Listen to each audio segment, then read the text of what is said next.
Evaluation প্রসেসের জন্য technical sub committee ফরমেশনের প্রয়োজন হলে ইভালুয়েশন কমিটির চেয়ারপারসনকে প্রথমে সিস্টেমে লগ ইন করতে হবে।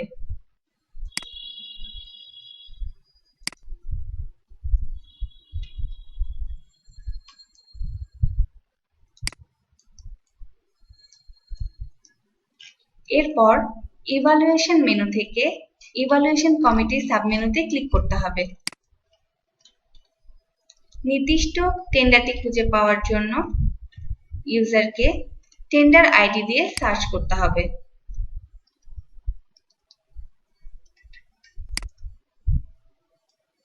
এরপর টেন্ডারটির ড্যাশবোর্ডে ক্লিক করতে হবে।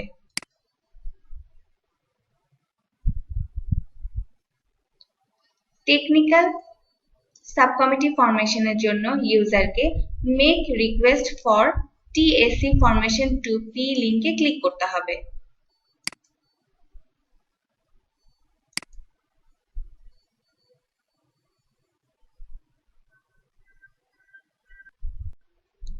রিকোয়েস্টটি সাকসেসফুলি পি ইউজারের কাছে সেন্ড হলে system technical sub committee formation request send successfully মেসেজটি শো করবে। ইভালুয়েশন কমিটির চেয়ারপারসন টেকনিক্যাল সাব কমিটি ফরমেশনের জন্য পি ইউজারকে রিকোয়েস্ট করার পর পি ইউজার সিস্টেমে লগ ইন করবে। এরপর টেন্ডার মেনু থেকে মাই টেন্ডার সাবমেনুতে ক্লিক করতে হবে। এরপর প্রসেসিং ট্যাবে ক্লিক করতে হবে এবং নির্দিষ্ট টেন্ডারটির ড্যাশবোর্ডে ক্লিক করতে হবে।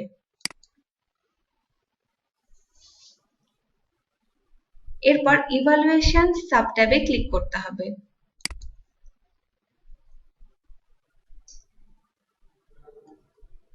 নিচে টেকনিক্যাল সাব কমিটি ফরমেশনের জন্য ইউজার ক্রিয়েট টিএসসি লিংকে ক্লিক করবে অথবা পূর্বের কোনো তৈরিকৃত কমিটি ইউজ করতে চাইলে ইউজ এক্সিস্টিং কমিটি লিংকে ক্লিক করতে হবে। নতুন করে টেকনিক্যাল সাব কমিটি ফরমেশন করার জন্য ইউজারকে ক্রিয়েট টিএসসি লিংকে ক্লিক করতে হবে। প্রথমে কমিটি নেম দিতে হবে।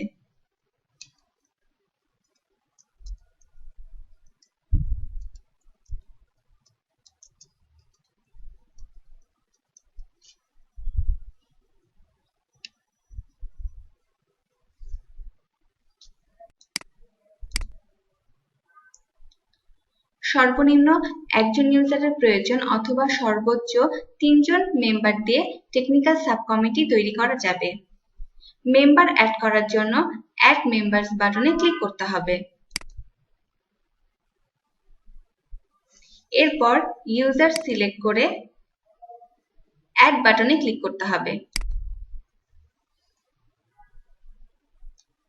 যদি অন্য কোনো ইউজার অ্যাড করতে চান তাহলে অ্যাড মেম্বারসে ক্লিক করতে হবে অথবা প্রয়োজন না হলে সাবমিট বাটনে ক্লিক করতে হবে।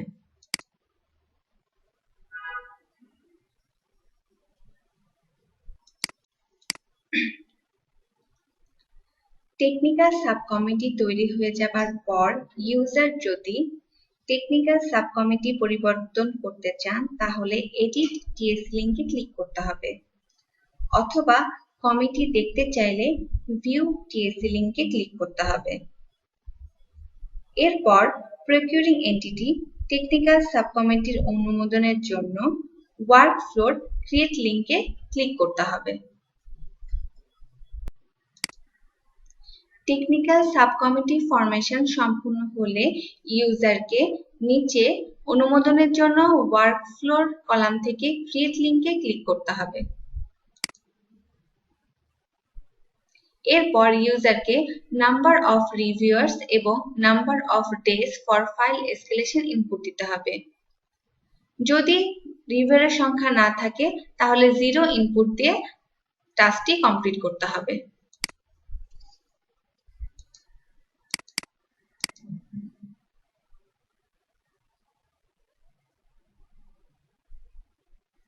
এরপর ইনিশিয়েটর হিসেবে পি ইউজার এবং অ্যাপ্রুভার হিসেবে হোপ সিলেক্ট করতে হবে। সম্পূর্ণ তথ্য দেওয়া হয়ে গেলে সাবমিট বাটনে ক্লিক করতে হবে।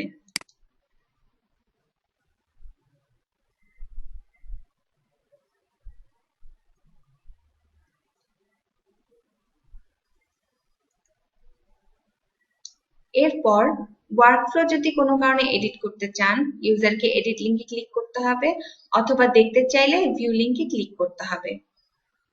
ইউজার যদি ওয়ার্কফ্লোর ফাইলটি প্রসেস করতে চান তাহলে প্রসেস ফাইল ইন ওয়ার্কফ্লো লিঙ্কে ক্লিক করতে হবে।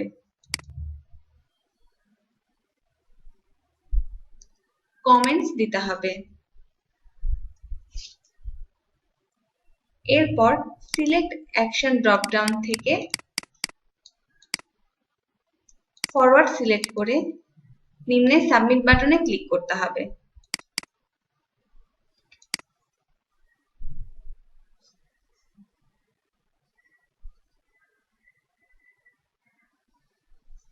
ফাইল প্রসেস সাকসেসফুলি মেসেজটি শো করবে। নতুন তৈরিকৃত টেকনিক্যাল সাব কমিটি অনুমোদনের জন্য অ্যাপ্রুভারকে প্রথমে সিস্টেমে লগ ইন করতে হবে। এরপর ওয়ার্কফ্লো মেনু থেকে পেন্ডিং টাস্ক সাবমেনুতে ক্লিক করতে হবে। এরপর পেন্ডিং টাস্ক থেকে প্রসেস লিঙ্কে ক্লিক করতে হবে। কমেন্টস দিতে হবে।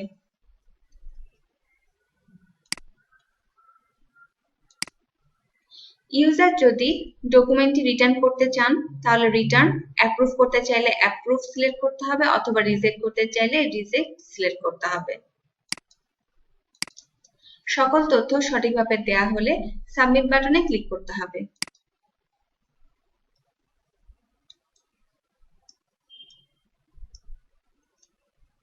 ফাইল প্রসেস সাকসেসফুলি মেসেজটি শো করবে।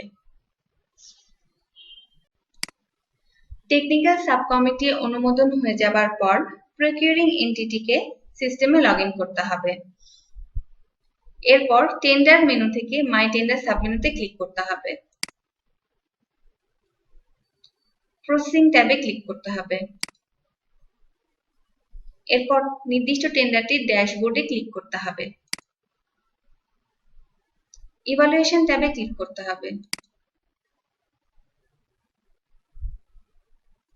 এরপর টিএসসি মেম্বারদেরকে নোটিফাই করার জন্য প্রকিউরিং এন্টিটিকে নোটিফাই টিএসসি মেম্বার্স লিঙ্কে ক্লিক করতে হবে। রিমার্স দিয়ে পাবলিশ করতে হবে।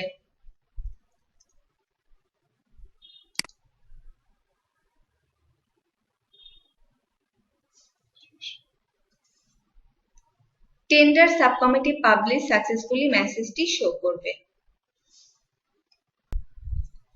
টেকনিক্যাল সাব কমিটি মেম্বারদেরকে নোটিফাই করার পর টেকনিক্যাল সাব কমিটি মেম্বারদেরকে প্রথমে সিস্টেমে লগ ইন করতে হবে। এরপর ইভালুয়েশন মেনু থেকে টেকনিক্যাল সাব কমিটি সাবমেনুতে ক্লিক করতে হবে। এরপর নির্দিষ্ট টেন্ডারটির ড্যাশবোর্ডে ক্লিক করতে হবে। ইভালুয়েশন প্রসেসটি সম্পন্ন করার জন্য প্রথমে ইউজারকে ডিক্লারেশন দিতে হবে এবং ডিক্লারেশনের জন্য ইউজারকে তার নামের লিঙ্কে ক্লিক করতে হবে। এখানে ইউজারকে টেন্ডারার অথবা অ্যাপ্লিকেন্টের সাথে বিজনেস অথবা অন্য কোনো সম্পর্ক নেই তা ডিক্লেয়ার করতে হবে। মেম্বার ডিক্লারেশনটি এগ্রি করলে পাসওয়ার্ড এবং কমেন্টস দিয়ে সাবমিট বাটনে ক্লিক করতে হবে।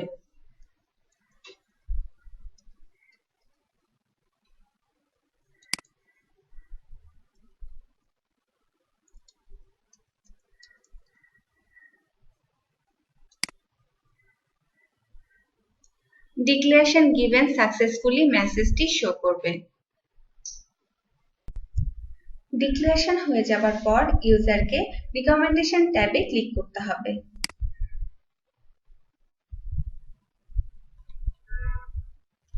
এবং এখানে user list of tenderers consultant দেখতে পারবেন। ইউজার যদি কোনো কমেন্টস পোস্ট করতে চান তাহলে পোস্ট কমেন্টস অথবা কোনো কোয়েরি বা ক্লারিফিকেশন দেখার জন্য ভিউ কোয়েরি ক্লারিফিকেশন লিংকে ক্লিক করতে হবে।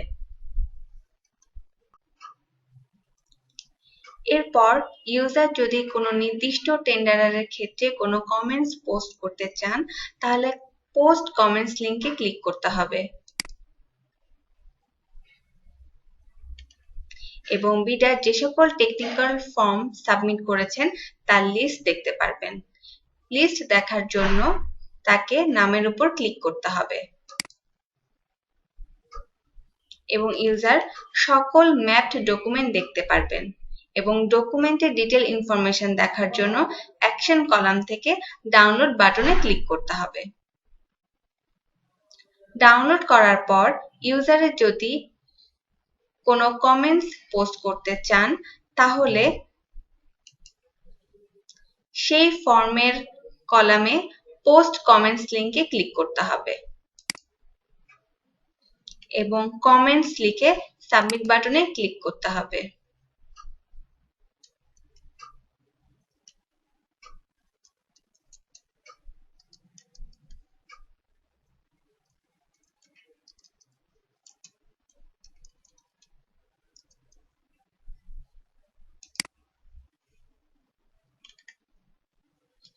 কমেন্ট পোস্টেড সাকসেসফুলি মেসেজটি শো করবে।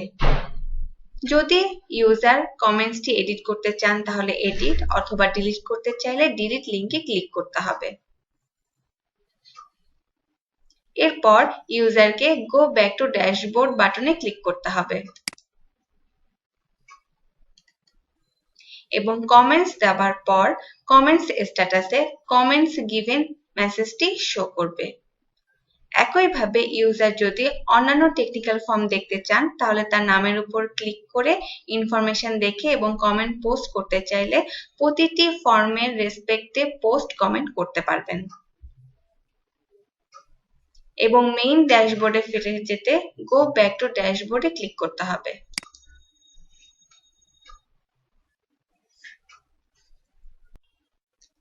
একইভাবে ইউজার অন্য সকল অ্যাপ্লিকেন্টের টেকনিক্যাল ফর্ম দেখে তার পোস্ট কমেন্ট লিংকে ক্লিক করে কমেন্ট পোস্ট করতে পারবেন এবং system notify evaluation committee for completion of evaluation বাটনটি শো করবে। এক্ষেত্রে ইউজার যদি কোনো রিকমেন্ডেশন রিপোর্ট আপলোড করতে চান তাহলে আপলোড রিকমেন্ডেশন রিপোর্ট লিংকে ক্লিক করতে হবে। এরপর অ্যাকশন থেকে আপলোড রিপোর্ট লিংকে ক্লিক করতে হবে। ব্রাউজার বাটনে ক্লিক করে ডকুমেন্টটি সিলেক্ট করতে হবে।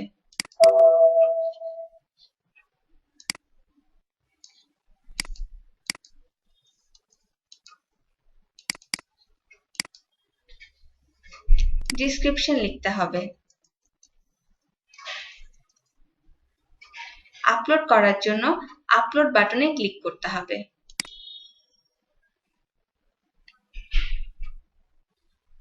ডকুমেন্ট আপলোডের সাকসেসফুল মেসেজটি শো করবে।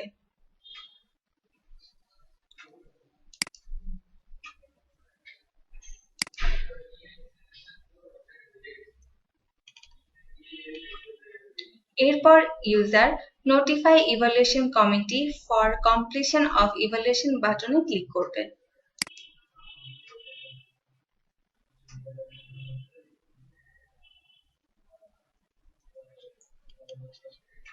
Evaluation committee members are notified successfully মেসেজটি শো করবে।